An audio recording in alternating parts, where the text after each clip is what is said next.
प्रिय व्यूअर्स, इसी टॉपिक को इंग्लिश में देखने के लिए देखिए दृष्टि IAS English YouTube channel.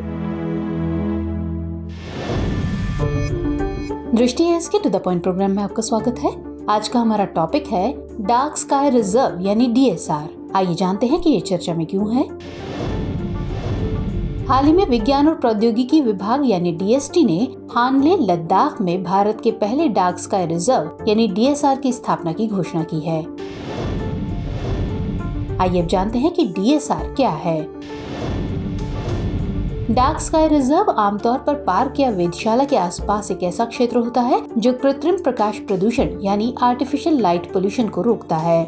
International dark sky association यानी IDSA के अनुसार ये एक ऐसा क्षेत्र होता है जहां न्यूनतम कृत्रिम प्रकाश बाधाएं होती हैं। ये क्षेत्र विशेष रूप से वैज्ञानिक, प्राकृतिक, शैक्षिक, सांस्कृतिक विरासत या सार्वजनिक आनंद के लिए संरक्षित होता है। IDSA एक US आधारित गैर लाभकारी संगठन है जो विभिन्न स्थानों को अंतर्राष्ट्रीय डार्क स्काई प्लेस, पार्क और रिजर्व के रूप में नामित करता है। ये कुछ मानकों पर DSR का निर्धारण करता है, जैसे एक डार्क स्काई रिजर्व कम से कम 700 वर्ग किलोमीटर होना चाहिए और इसमें कोर क्षेत्र होना चाहिए जो आकाश की गुणवत्ता और प्राकृतिक अंधेरे के लिए न्यूनतम मानदंडों को पूरा करता हो। आइए अब नजर डालते हैं लद्दाख DSR की विशेषताओं पर। डार्क रिजर्व की स्थापना के लिए केंद्र शासित प्रदेश प्रशासन, लद्दाख स्वायत्त पहाड़ी विकास परिषद यानी LAHDC और भारतीय खगोल भौतिकी संस्थान यानी IIA बेंगलुरु के बीच 3 तरफा समझौता ज्ञापन पर हस्ताक्षरित किए गए हैं। IIA Bengaluru dark space reserve का उपयोग करता है और टेलीस्कोप का रखरखाव करता है। इसमें विज्ञान और प्रौद्योगिकी के हस्तक्षेप के माध्यम से स्थानीय पर्यटन और अर्थव्यवस्था को बढ़ावा देने में मदद करने के लिए गतिविधियां होंगी। एस्ट्रो पर्यटन को बढ़ावा देने के लिए हानले के आसपास के गांवों को टेलीस्कोप से लैस होम स्टे को बढ़ावा देने के लिए प्रोत्साहित किया जाएगा, जिसका उपयोग पर्यटक रात के आकाश को देखने के लिए कर सकते हैं। ग्रामीणों और निवासियों को खगोलीय अवलोकन के साथ पर्यटकों की मदद करने के लिए भी प्रशिक्षित किया जाएगा। लोगों को चांगथांग वन्यजीव अभयारण्य में वन्य जीवों और पौधों के जीवन के बारे में जानकारी देने के लिए एक पर्यटक केंद्र भी स्थापित किया जाएगा।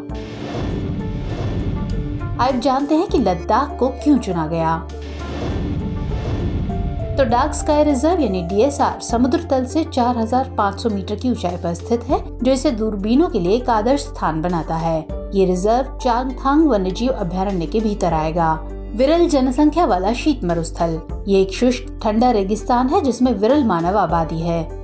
इसके अलावा साफ आसमान, बादल रहित आसमान और कम वायुमंडलीय जलवाष्प इसे ऑप्टिकल, इंफ्रारेड, सब मिलीमीटर और मिलीमीटर वेवलेंथ के लिए दुनिया के सबसे अच्छे स्थलों में से एक बनाते हैं। चलिए अब नोट करते हैं आज का अभ्यास प्रश्न। डार्क स्काई रिजर्व के संदर्भ में निम्नलिखित कथनों पर विचार कीजिए।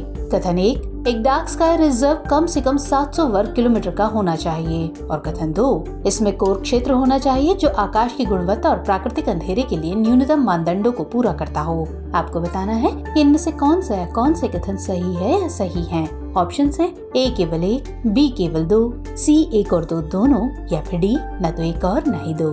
तो जवाब कमेंट सेक्शन में जरूर दीजिएगा। मुलाकात होगी अगले एपिसोड में, तब तक के लिए जय हिंद।